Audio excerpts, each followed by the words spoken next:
Welcome to The Evolutionary. My name is David Knox. I'm still your host, and I'm very, very excited to have you all on the call today and to have Anat Peri. Anat, thank you for joining. Yeah, thanks for having me, David. I'm excited. This is very exciting. You're gonna learn why I'm so excited to have Anat. First of all, Anat is an inner child expert. She is founder of Training Camp for the Soul and a mentor to coaches and healers. With 20 years experience in personal growth and leadership, she helps individuals break free from old emotional patterns and embody their fullest potential. Anat is passionate about guiding people through deep healing, empowering them to create lasting change from the inside out.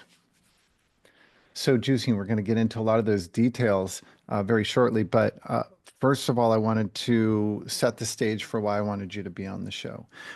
First of all, if you're listening and you've followed Katie and I's adventures, Katie being my partner, we travel a lot. And we spent several months recently in Europe, and we were in England and Wales and Germany and Switzerland and France. It was a lovely time. But we were called back to my hometown of Chico, California, because my stepfather was declining and he died in, at the end of November. And I was called back to Chico to be primary caretaker for my mother for a time while we figured out what we were going to do to get her needs met long term. As part of that, I had to come into the house where they lived for 35 years and clean it out and clean out, go through all of the baggage, the garbage, I mean, they were borderline hoarders. There was so much stuck energy, stagnancy. There was mold around the windows. There was this, stuff from my childhood. It's stuffed in drawers and, a garage full of stuff and a storage unit full of stuff. And it was quite a process. And I just posted about this not earlier today and last night about how Amy Takaya seems to be tapped into me because I had a diagnosis of a cirrhotic liver this summer, and Wow. without knowing that, she referred me to Christina Consuelos, who is an LCSW and a psychotherapist who works specifically with people with long-term chronic illnesses. And that was interesting. So that was cool. So here we are, right? And it was in January when she connected us. And in January, I was deep in this process. And as part of this process, so much inner child work coming up. So many thoughts, feelings, emotions coming up from childhood. So many big emotions that don't have to do with childhood as much as they do with, well, both childhood and with what I'm dealing with, what I'm faced with right in front of me. So much anger, Yeah. resentment, disgust, judgment about, plan for your life, about clean out your room, about, what about a retirement, stuff like that. Just like so much coming up and needing to be present with my mother for these months that I was with her, knowing that I probably won't get that quality of time with her again because it's just not in the cards. And we have a life that didn't include and still doesn't include living in Chico, California, and caretaking for my mother. We found a place for her in Washington near my sister, but uh, I really felt that there was a gift there and that I needed to be present for it. And how do I let those emotions move through so that they don't take up residency and, become part of my being, right? Um, Hmm.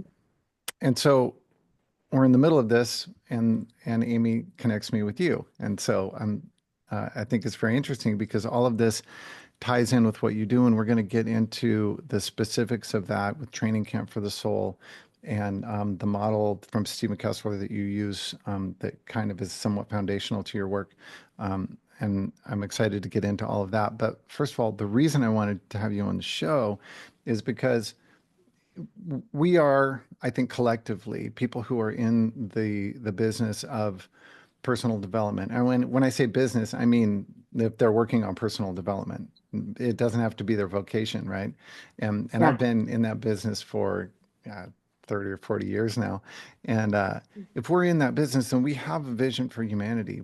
We're trying to become that next version of human being. And I think all of us perceive this right now, that we're in the information age, and because of the availability and ubiquity of information and our ability to share it, that paradigms are breaking apart right and left, and a new paradigm is emerging. And with that, a new human is emerging, and that new human is going to have traits and characteristics that don't look anything like our parents' generation, that don't look anything like the 20th century Homo sapiens sapien.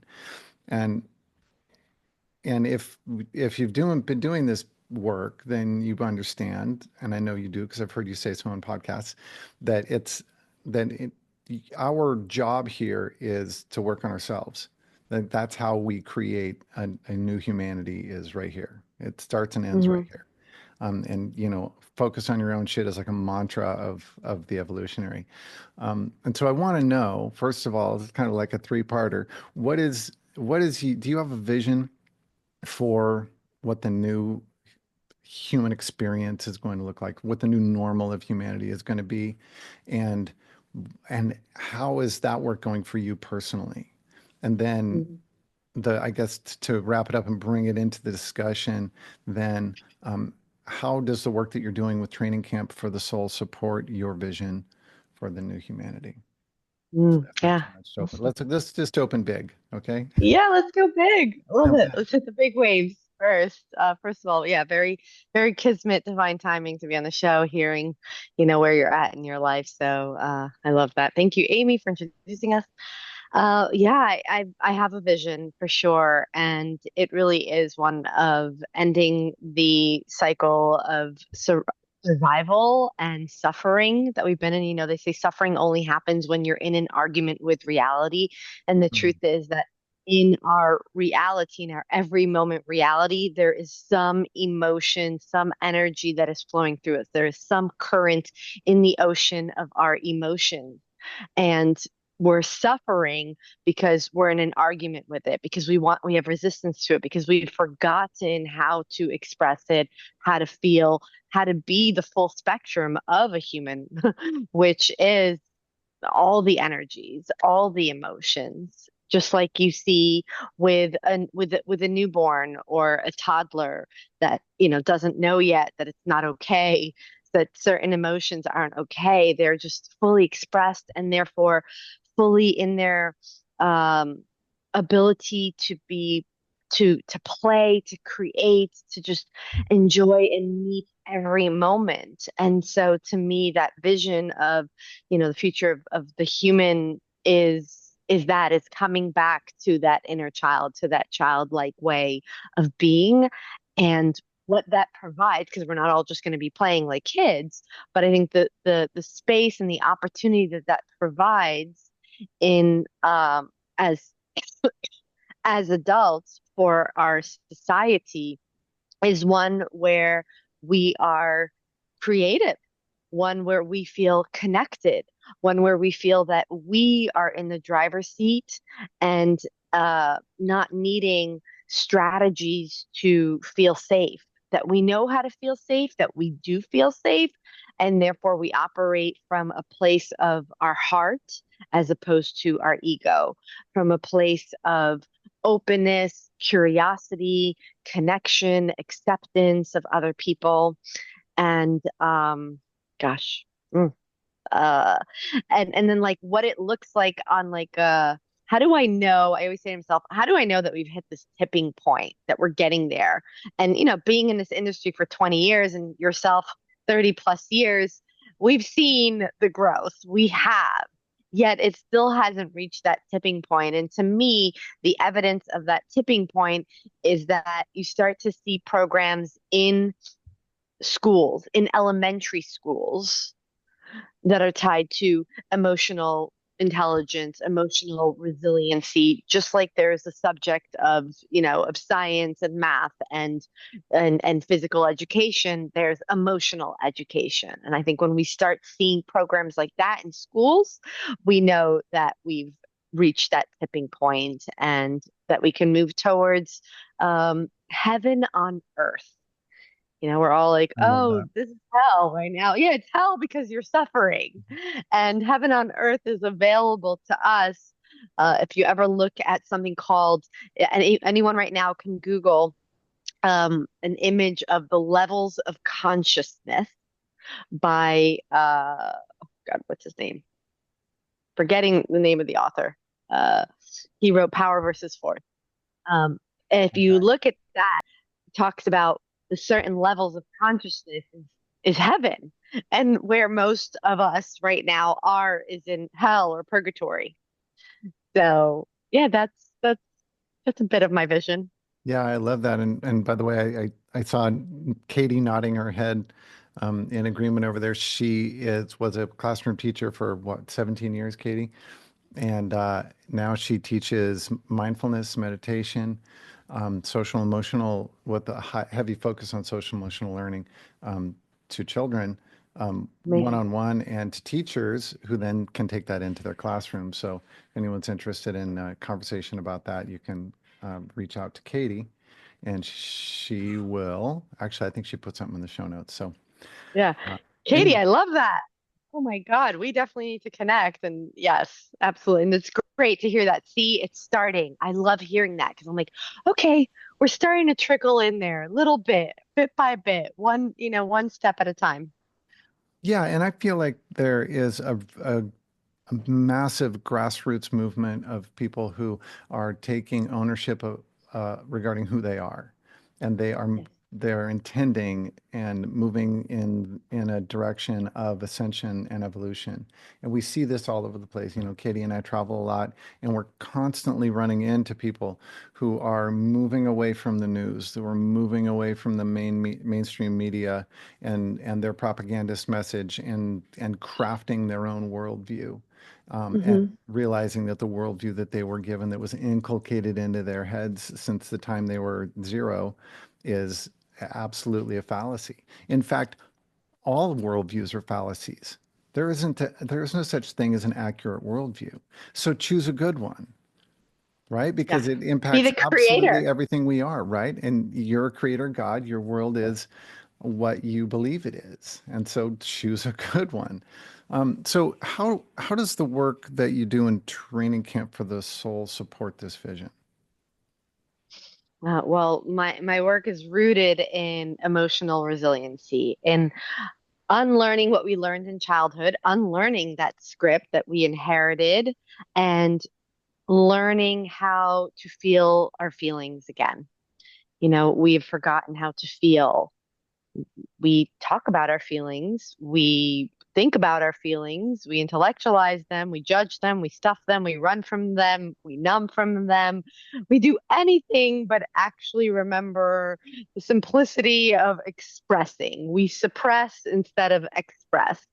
And what's available when we relearn that is that we don't only heal the things that we've been avoiding or running from our past, but we become resilient and capable and have capacity to handle so much more that life is going to give you, whether that's opportunities or challenges.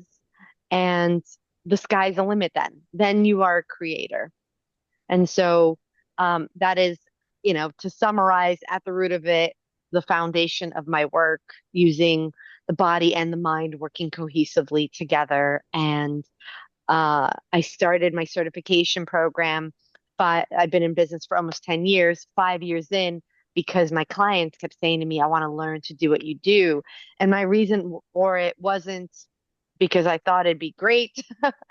I was actually really nervous about it and doubted myself. But they kept saying it. So 5 years in, I finally listened. But my reason was for impact, was because of my vision and knowing that for this vision to come to fruition sooner, I need to train other people in this method so that we can reach more people in waking up and becoming emotionally resilient. Yeah, that's beautiful. Thank you for that. And how did you fall into this? What did you want to be when you grew up, when you were little? And I mean, most people didn't grow up going, oh, I want to teach people how to live better lives. Uh, what happened there? When I was around 12 years old, I remember saying I feel like I'm like an angel. An angel's a messenger. Like so I always felt this connection to like I'm here for a bigger purpose was this like innate knowing for me. I had no clue what the heck it was.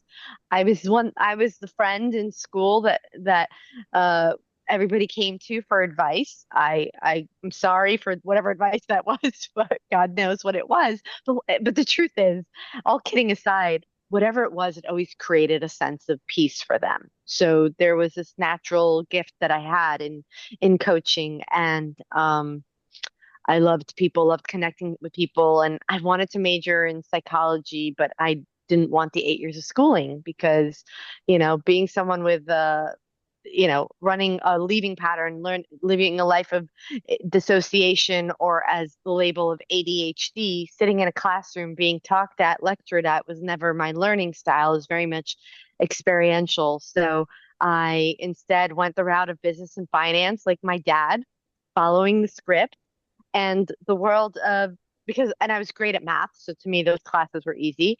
But the world of self-development found me anyway when I was 25, and I just fell in love with it from the first moment, first workshop. I was like, to see someone transform and create a new way of being and a new possibility for themselves was just so enlivening to me. And I spent the next 8 years trying to find my way out of my own traumas and seeking the right modalities. And back then, we didn't have Instagram with all the possible options under the sun being promoted. It was mindset work and NLP work. And so that was the beginning of my journey until I hit my rock bottom and left a 5 year relationship with $2,000 to my name. That was 12 and a half years ago. No car, no job, no home, and one friend in San Diego. No plan but to just move from New York to San Diego and realize that as much as I thought I knew at that point, I didn't know anything and started my own journey with God, surrender of like, show me whatever I'm supposed to be here for, whatever I'm supposed to do. And I'd say I'm still on that journey. Um, Yeah. and it led me to a lot of new modalities, a lot of healing. It led me to my mentor, and it led me to realizing that transformation is not a walk in the park on a beautiful sunny day. It's not about aha moments. It's about a walk through a burning forest and there's dragons to slay. So there was a lot of suppressed emotions, a lot of things that I never wanted to feel, never knew that there was to feel. And when I finally did, on the other side of that, the level of inner peace and freedom that I had after I left this out, but I was someone that always was anxious, couldn't spend time by myself. Like being alone was super uncomfortable to me. Um, codependent in all my relationships. Didn't have a good relationship with my mom, didn't even know how to love myself, nurture myself. So to have this inner peace and freedom, I just wanted that for other people. And that was about 10 years ago that I was like, okay, I guess I'm ready. Like I have enough tools, 10 years of training now and different modalities. And if now I feel this, then I have enough to start to guide people to where I'm at now. And that was my humble beginnings. Yeah. Fantastic. And the fact that you were harangued into starting a program for coaches where they actually learn to do the same thing is, I think, testament to the efficacy of the process. And I want to ask you about the process. It seems to me like training camp for the soul kind of boils down to knowing thyself, which I think kind of you utilize the Kessler model to help that. And I want you to talk about that in a moment. But to knowing thyself, developing emotional intelligence, meaning getting an understanding of um, the mechanics of our emotions and the way they play out in the mind-body connection and the dynamics of our relationships, and then applying that understanding through certain practices that you teach. Is that a fair assessment? And um, did you did you kind of put all of that together yourself from all of the things that you had learned? Did you kind of piece it together yourself? There was So I'd say foundationally, my beginnings were what's called the 5 stages of healing. And my mentor, who was a body mind psychologist for 40 years, he's no longer with us, but I'm sure he's smiling down and happy that I took that version and elevated it. So what started out for me is that after hundreds of sessions with clients, a lot of it was channeled through in just tapping into as I healed deeper things within myself, I accessed new ways to facilitate. So, but there's stages to it from becoming aware of not only what you're struggling with, but what your survival strategies are, which is where Stephen Kessler's work, the 5 personality patterns, comes in to understanding the beliefs that are there and the protectors that are there, and all of that is rooted in just stage one. And then stage two is the acceptance, the somatic experience of not running from the current of what our energy is expressing, but actually learning how to ride that wave all the way through. And nothing to change or fix about it, just to ride it. There's no controlling the wave. There's just to ride it exactly as it is. And then stage three is the subconscious mind is getting to the root, because you could do all the somatic work that you want and it's part of the equation. And you could do all the mindset work that you want, but it's only part of the equation.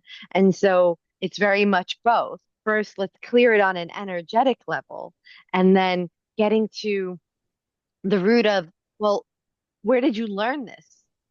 Because you can move through the energy, but if the script doesn't change, you're just going to reinforce it tomorrow with the same behavior.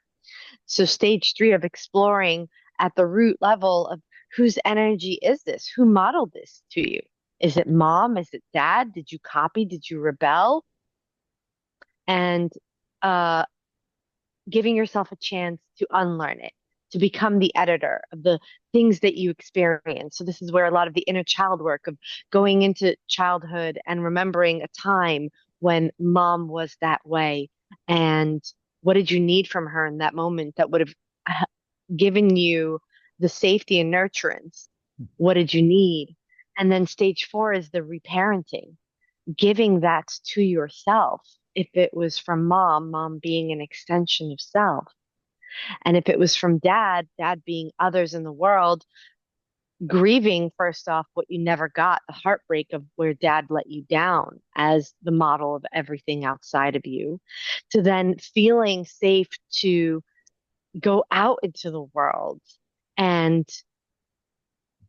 be vulnerable, be willing to have your heart broken again, but also expanded to playful out in life, to be in action as a creator of life. And then stage five is the integration, and understanding that integration is an 18-month journey.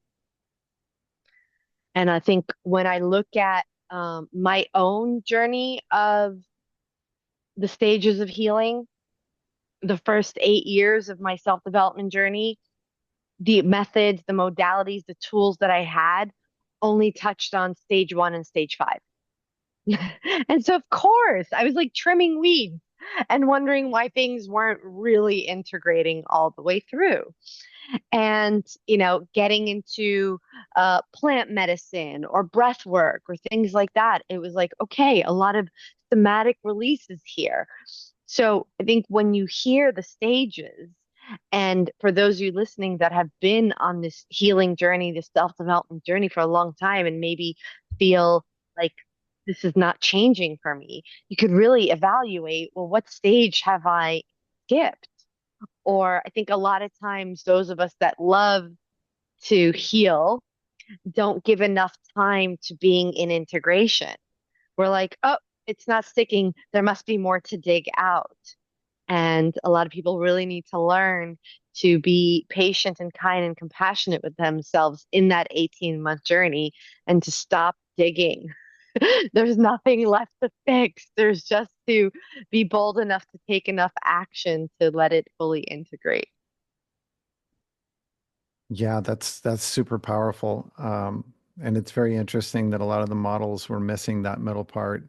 I do want to talk about, I guess, probably what would be considered some of the basics of what you do, and that is feeling emotions fully. I heard you quote Joseph Campbell saying that every feeling fully felt is bliss, and I just went, so beautiful, so succinct, such a powerful message, but it's also counterintuitive to the person, living the normal life, to the layperson, because, how could anger or disgust or resentment result in bliss? And so I was wondering if you have any examples from your own life where you had one of those ugly emotions come up, run through, and turn into bliss, and what does that look like? How does that play out?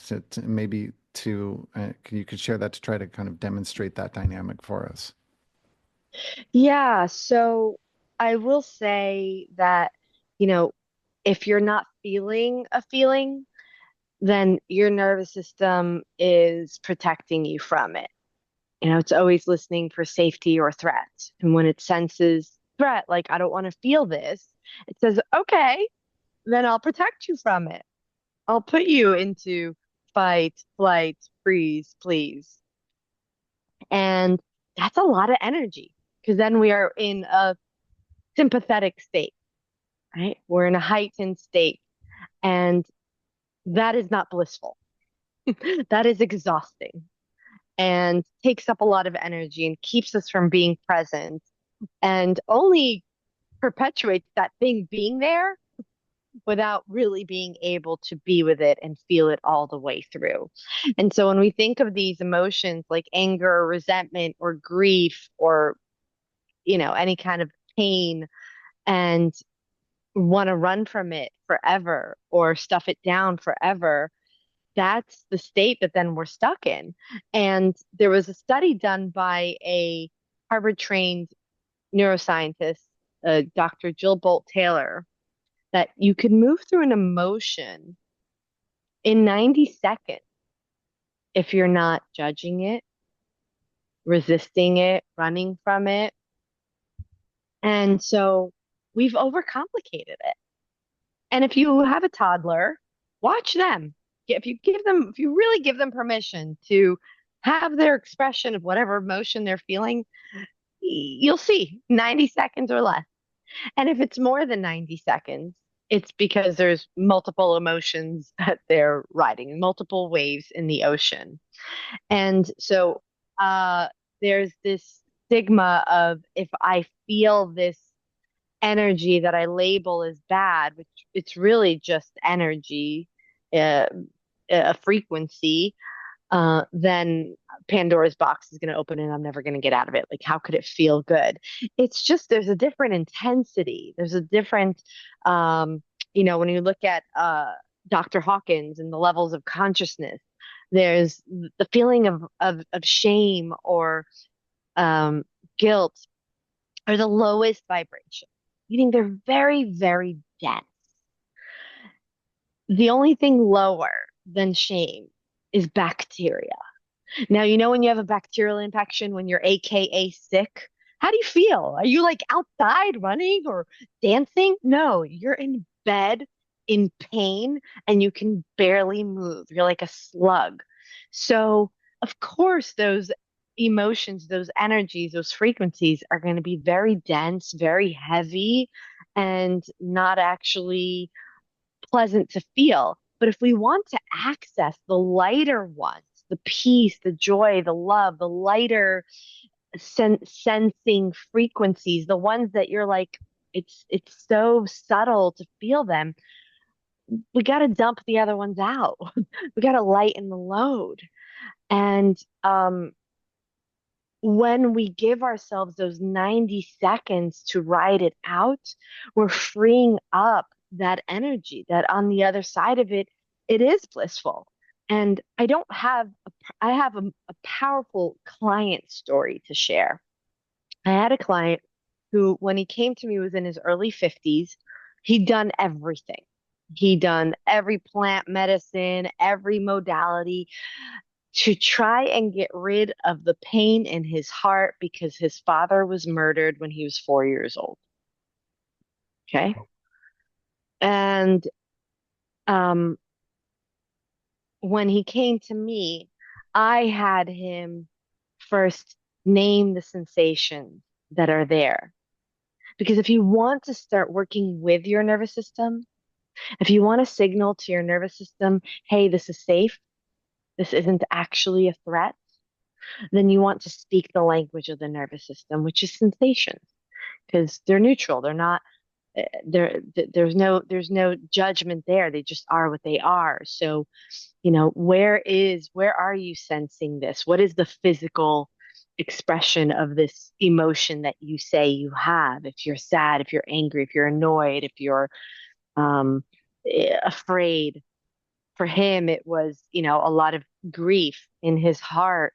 So I had him describe the sensations, and he was like, it's heavy, it's tight, it's gripping, it's the size of my whole chest.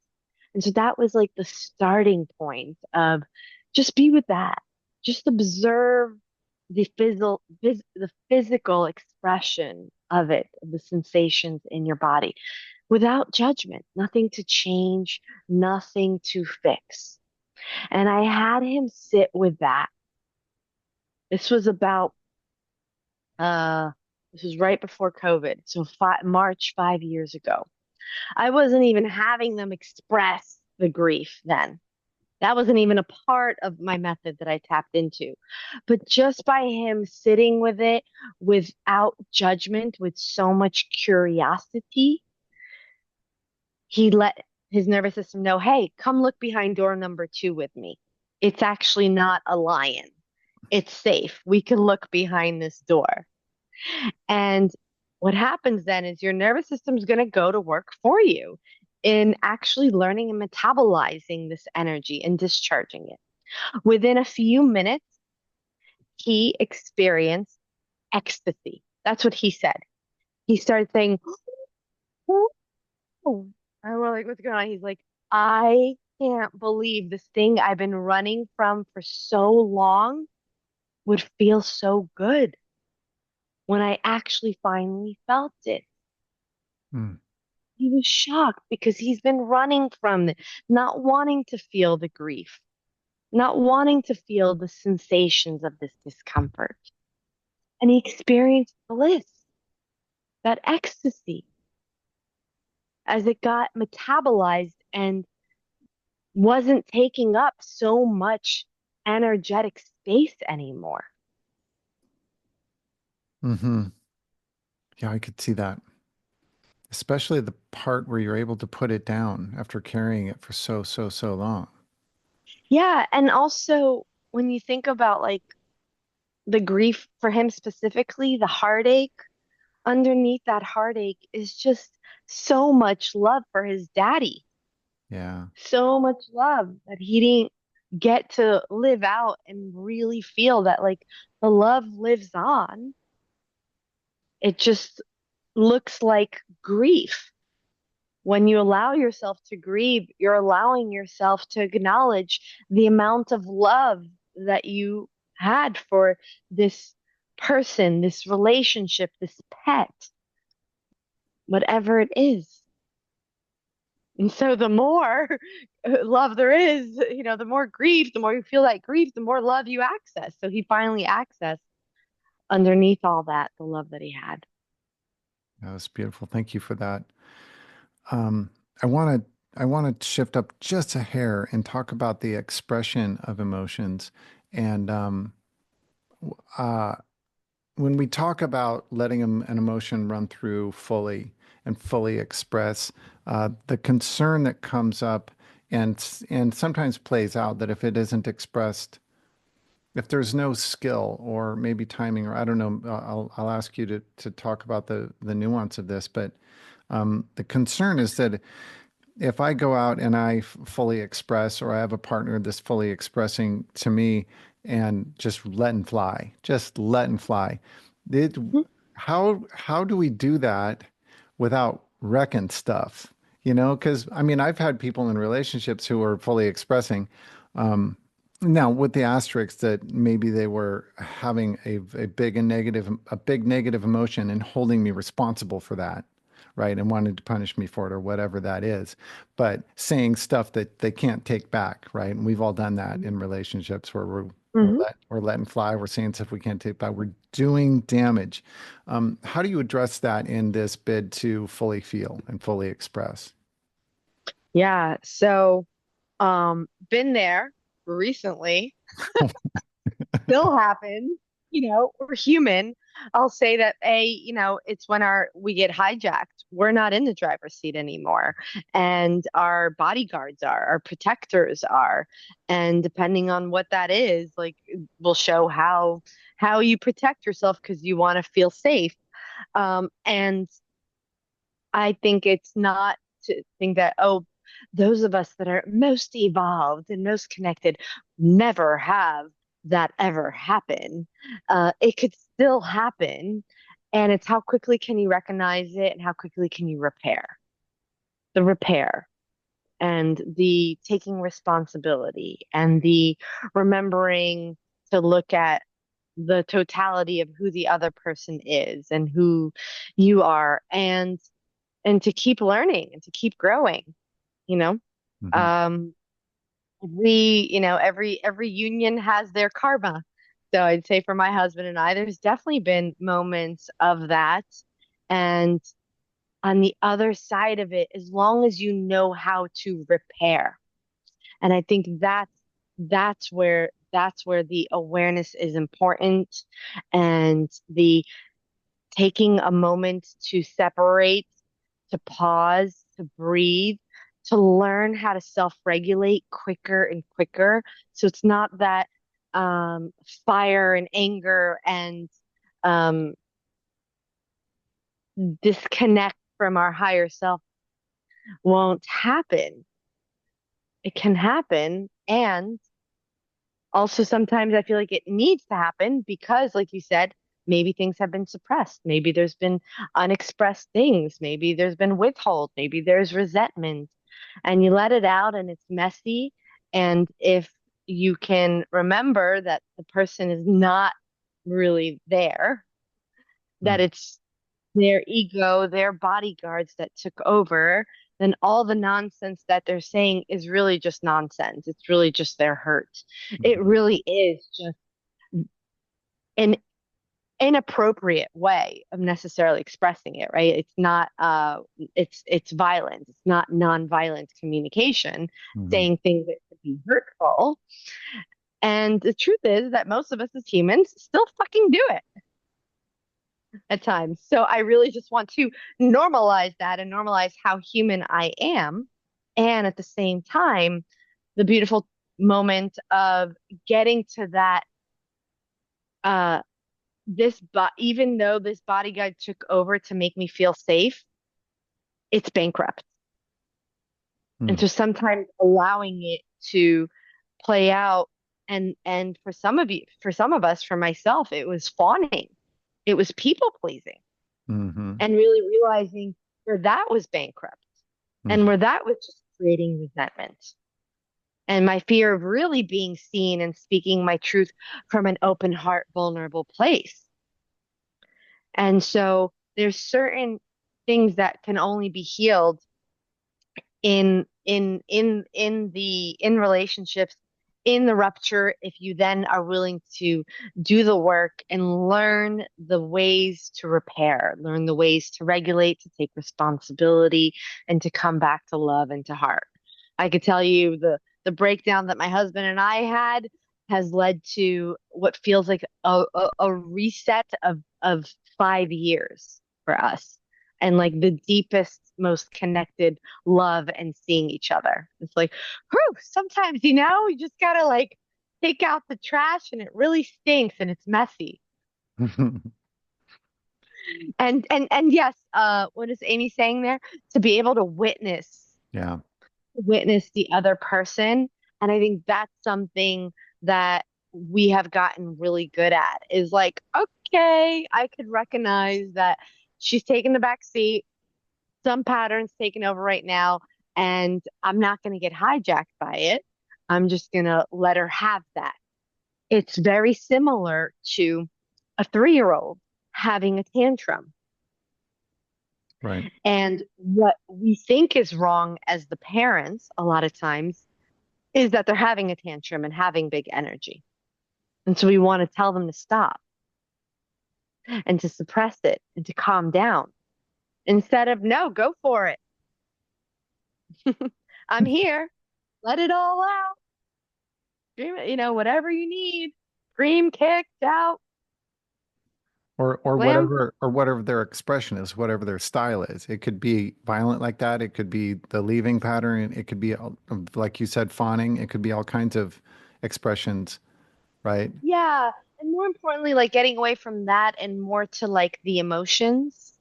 So To there's letting something it called go. whatever the emotion is, learning to express that emotion like an actor would. Like if I had you on stage and said, so you're feeling hopeless for 90 seconds, I want you to act out hopeless.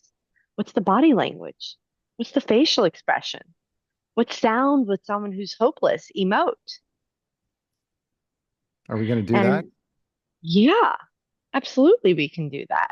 I think we're coming up on that time where Yeah, I maybe do we too. should get into that because I would also like the people that are on the Zoom call with us to be able to ask any questions that they have and bounce anything off of you that is Awesome. coming up for them as they go through this. Awesome. Awesome. Yeah, let's do it. Cool. I'm going to pull something up that's called the mood meter. And you guys can Google this. There's many images of it. And what's great about, no, that's not what I meant to do. I meant to share it. Yep. Okay. What's great about the mood meter, there we go, it's opening, is that it supports you in expanding your emotional vocabulary, which is also, is very limited for the average person. It's like, I'm happy, I'm sad, I'm annoyed, I'm frustrated. And you look here and there's so many more expressions of it. And they range from low pleasantness to high pleasantness to how they feel in the body is low energy to high energy. And so I always like to invite the practice of checking in with anything that is there for you that's been, whatever the current emotion is there for you. And it doesn't have to be quote unquote negative, right? It can be a positive one. You could be very elated, excited about, a new project, a new client, a new relationship. So whatever is there, and then take that and look at the mood meter and find the accurate and specific word expression of it, energy for that. And so, David, do you want to be my model, Okay. my guinea? Okay, Okay. cool. So, what are you most present to right now, today or this week? It doesn't have to be this moment because this moment, we're on this call, you may be super excited. Yeah. So I'll have to kind of reach into the bag of my recent experiences and pull one out. And I would say, I do a lot of work to try to bring it back to the joyful and the gratitude and stuff like that. But let's just go ahead and say I have experienced a lot of judgmental isn't on here, so let's go with disappointed. Hmm. That A lot of disappointment. And yeah. does that feel so if you look at in the in like the periphery of disappointed, Hmm. is that it? Is it more discouraged? Is it down? Is it gloom? No. Oh, or it is disappointed. It's really disappointed in others and their decisions, which is why I say judgmental. Hmm. So So is there any frustration there? yeah, sure. There's frustration. There has been anger, although not a whole lot. Yeah, yeah. And so, what would you say if you're in the ocean of your emotions? And we'll do a quick little practice to warm you up into that and put the wetsuit on, so to speak, so that you can handle the shock Okay. of the emotion. Um, what would you say is more present for you? Frustration or disappointment? It's disappointment. Yeah. Yeah, great. Hmm. And so that's the current wave. And just like when we surf in the ocean, sometimes one wave can bring you back to shore, and sometimes it takes multiple waves to bring us back to. So as we go into this practice, and all of you here can do this practice with some some emotion as I guide David through it. Um, as you ride that wave, you may find underneath it is some other emotion, that there's still more there until you feel you are back at what I call the land of possibility, where you feel, expansive and creative and open again to new things and, energetically spacious as well. Hmm. So Okay. cool. Everybody else have one? Have something in mind? Hey, Amy, great to have you on here. So we'll start with just a few. There's a longer version of this if anybody wants on my website. It's a freebie called Cultivating Safety. It's a guided meditation breath practice to create more safety, to really work with the nervous system and be able to get it back in our bodies and feel safe in our bodies. Kind of like you warm up and put the wetsuit on before you get into the freezing cold ocean to surf the waves. But we'll do a short version of it here. And if you want the longer, you can download that on my website, trainingcampofthesoul.com. So we're just going to do a few rounds of box breathing. So I always like to start with an exhale, blowing all the air out, all that stagnant air sucking the belly button in. And then take a deep inhale, count for 4, 3, 2, 1, and hold at the top for 3, 2, 1, and exhale out of pursed lips for 3, 2, 1, and hold on empty for 3, 2, 1, and inhale again. 3, 2, 1, and hold. 3, 2, 1, and exhale. 3, 2, 1, and hold. Bottom. 3, 2, 1. Now we're going to add some tapping or massaging, anything you want. I like to tap on my chest and inhale for 4, 3, 2, 1, and hold. 3, 2, 1. And on the exhale, make the sound voo, like Victor, voo, and hold. And we'll do one more round. Inhale for 4, 3, 2, 1. Hold. 3, 2, 1. And voo. And relax your arms. And now just give your body a nice quick scan from toe to head and just notice anywhere that feels stagnant, sticky, achy, stuck, triggering,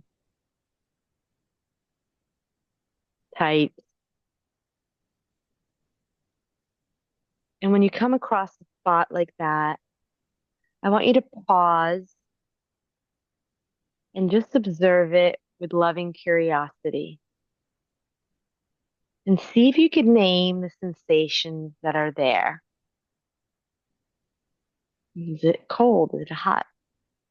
What's the size? What's the shape? What's the color? Just observing the sensation of wherever there is any stuck energy. Nothing to fix, nothing to change, just being a curious cat observing it, naming, noticing whatever you can notice about it. If it's sharp, if it's still, if it's heavy, if it's moving, light, there's a color, anything at all. And making sure you're taking breaths as you're doing that.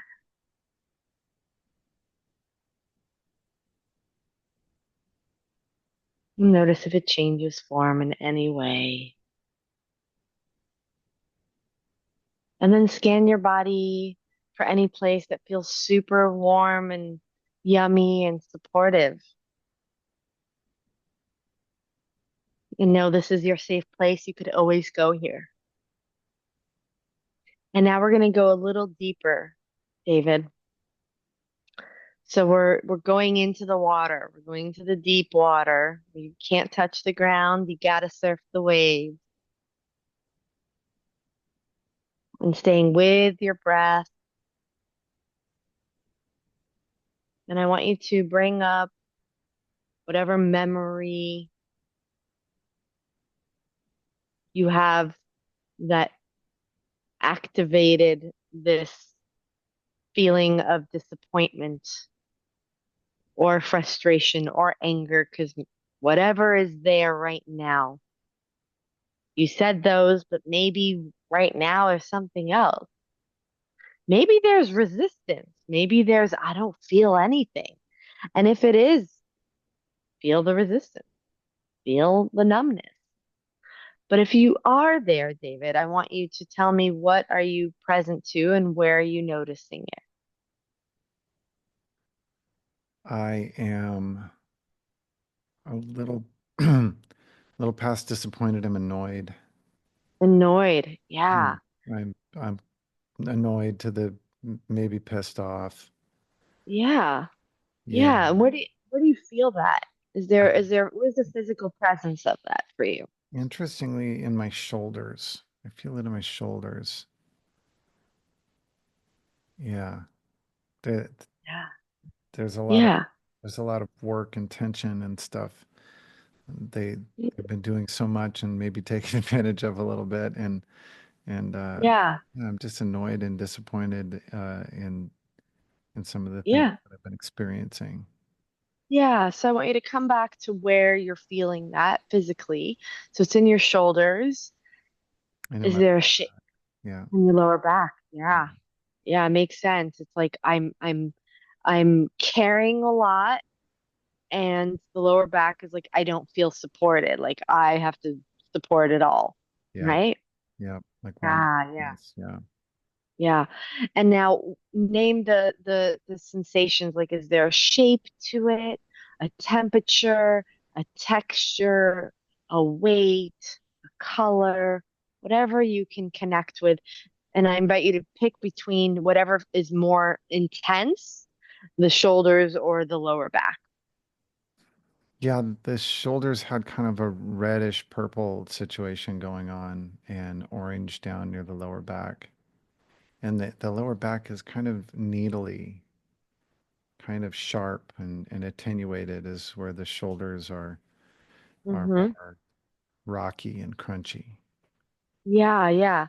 So which one are you more present to? The shoulders or the lower back, the At the moment, sensation? at the moment, the lower back. Okay, so be with that, the sensation that's there, right? There's a sharpness, you said, kind of a needle shape. Is there a temperature,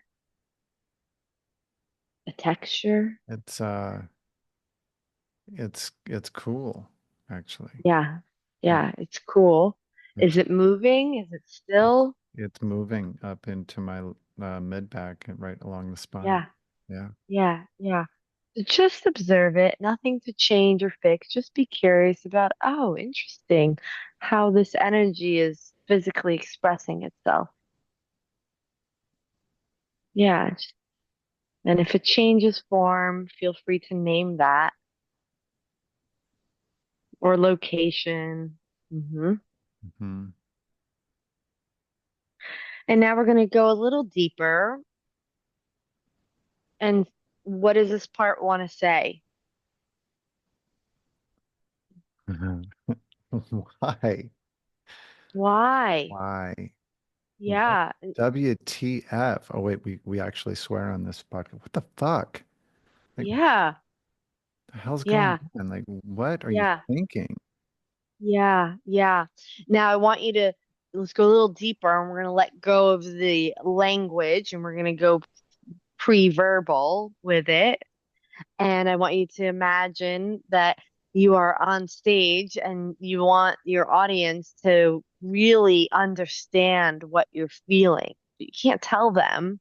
You have to act it out. You have to express it. Okay? Hmm. So it sounds like it's like a bit frustrated, annoyed, moments of like Yeah. WTF. Yeah.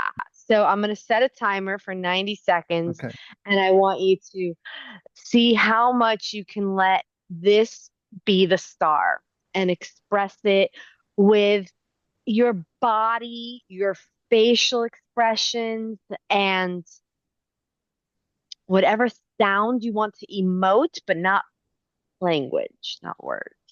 Okay. Yeah. That'll All keep it, right. that'll clean it up a little bit. Yeah, go ahead. Yeah. All right. Go for it. And you're not trying to get rid of it. You're letting it take up space, right? You're going for that Oscar winning performance.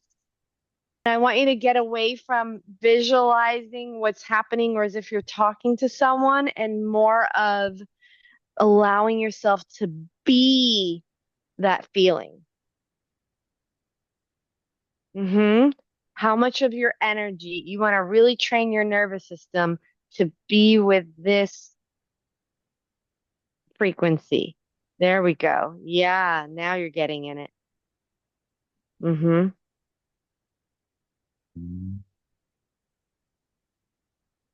Mm. Yeah. Yeah. Yeah. And what's there now, right? Where are you now? What's the current Mm. feeling now?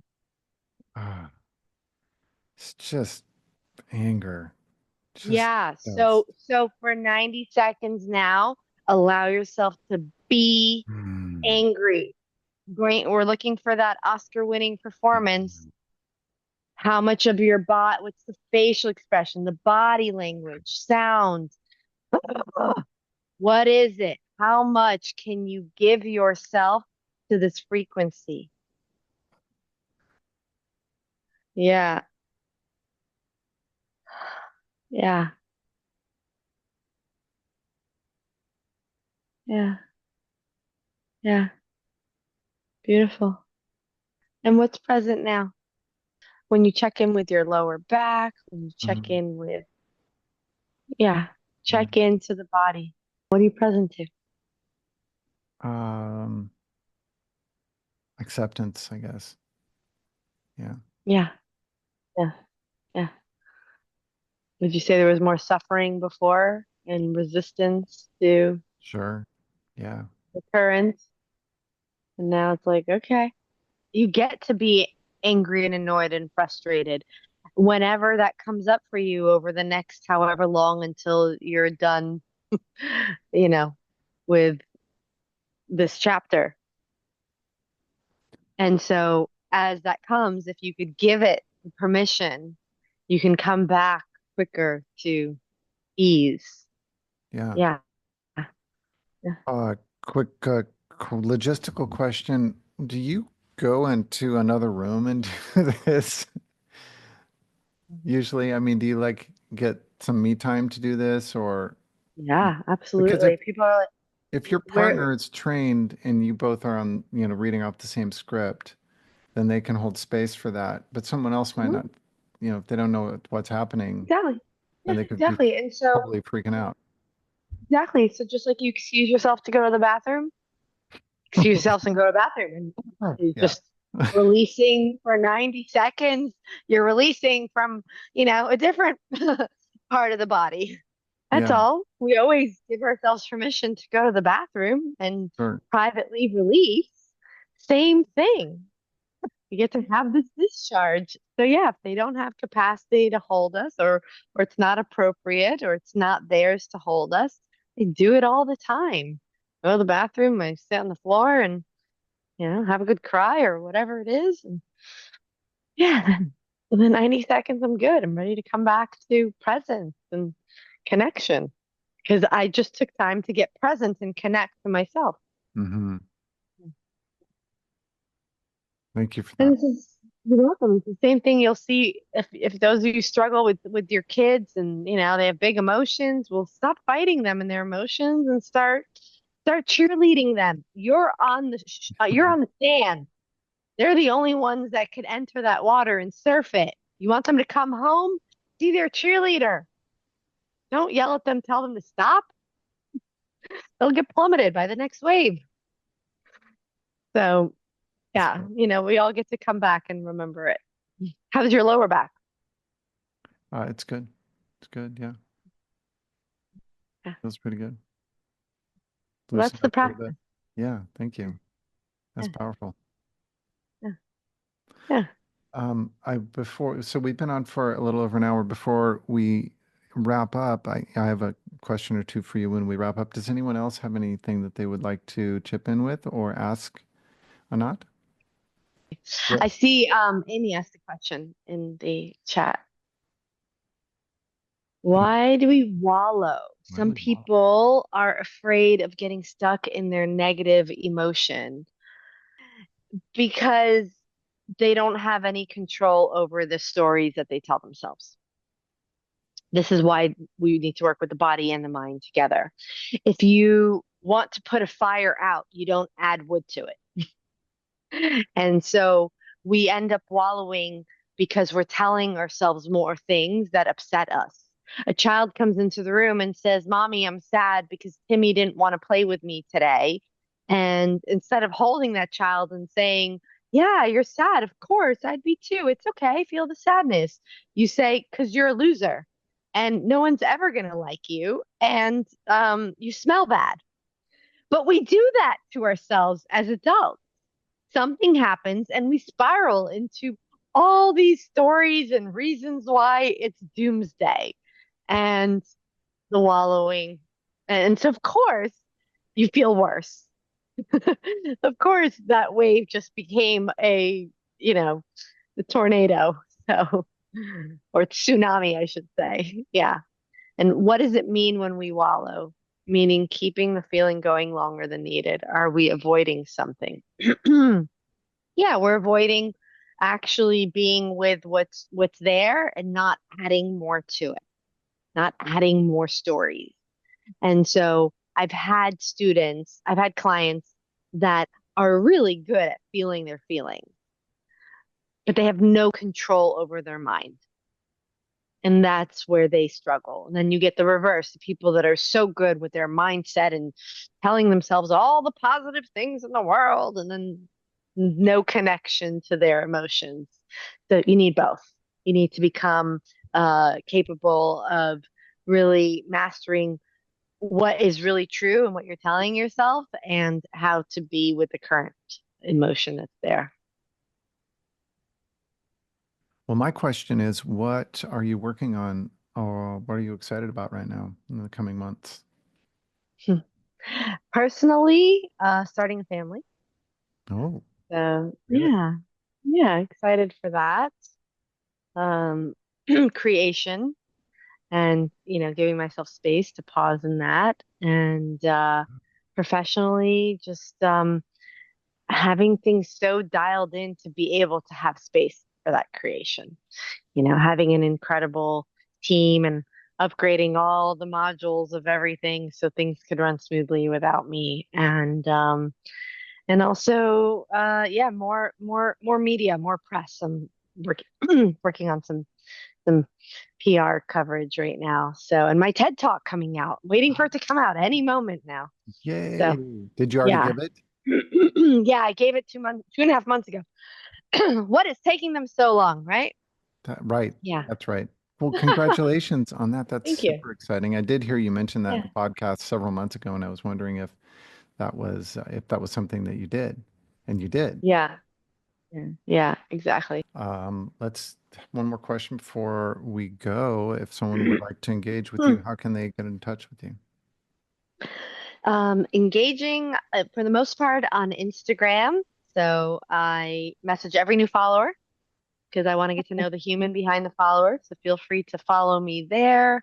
If you don't have Instagram, I'm on LinkedIn, or you can send me an email at anat@trainingcampforthesoul.com. And if you want to learn about my programs and freebies, then my website, trainingcampforthesoul.com. Awesome. Okay, and I'll put those in the show notes when I post this up on the YouTubes and in the interim, I would like to say thank you so much for being on the show. This has been super fun and not Yeah. And thanks for being my guinea pig there, yeah, putting you thanks. on, That put was you in the hot seat. something. Yeah. Yeah, you did great. So Wonderful. cool. This is so good. I appreciate you being here. If you want to hang on for just a second after we end, I would like to get you one-on-one for a little decompress. And other than that, I'd like to say thank you, everyone, for joining. You guys are the reason we do the show, and I'll see you next time.